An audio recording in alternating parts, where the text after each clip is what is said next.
صلی اللہ علی محمد صلی اللہ علیہ وسلم.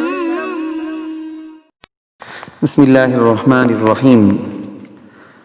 கேள்வி: சாப்பிட்ட பின்பு சுமார் அரை மணி நேரம் கழித்துதான் தண்ணீர் குடிக்க வேண்டும் என்று நபி ஸல்லல்லாஹு அலைஹி வஸல்லம் அவர்கள் கூறியதாக நண்பர் ஒருவர் கூறுகிறார். விளக்கம் தேவை.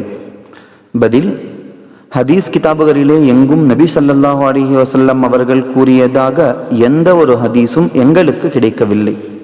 நம் பெரியார்கள் எழுதி வைத்திருக்கின்ற நூல்களில் மருத்துவ ரீதியாக சாப்பிட்டவுடன் தண்ணீர் குடிப்பது நமது உடலுக்கு கேடு விளைவிக்கும் என்று எழுதி வைத்துள்ளார்கள்.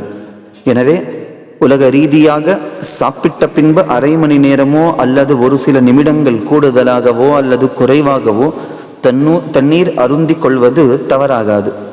நபி அவர்களின் ஹதீஸோடு அதை संबंधப்படுத்துவதுதான் தவறாகும். सवाल: साथी ये करते हैं कि खाने के बाद आधा घंटे के अंदर तक पानी नहीं पीना चाहिए बोल के हदीस शरीफ में अल्लाह के नबी सल्लल्लाहु अलैहि वसल्लम का फरमान है बोल के हमारे दोस्त कहते हैं. क्या ऐसा ही है? जवाब इसका यह है कि हदीस की किताबों में से किसी भी हदीस की किताब के अंदर अल्लाह के नबी सल्लल्लाहु अलैहि वसल्लम का कोई फरमान इस तरह से नहीं है.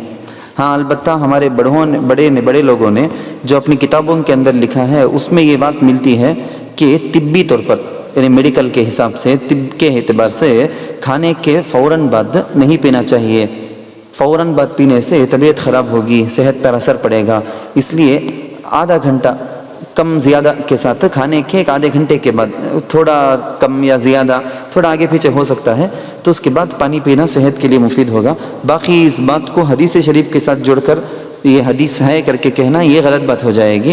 बात बुज़ुर्गों की लिखी हुई है, सही है. डॉक्टर्स भी कहते हैं, सारे अतिब्बा हुक्मा कहते हैं, तो बात तो अपनी जगह सही है. ये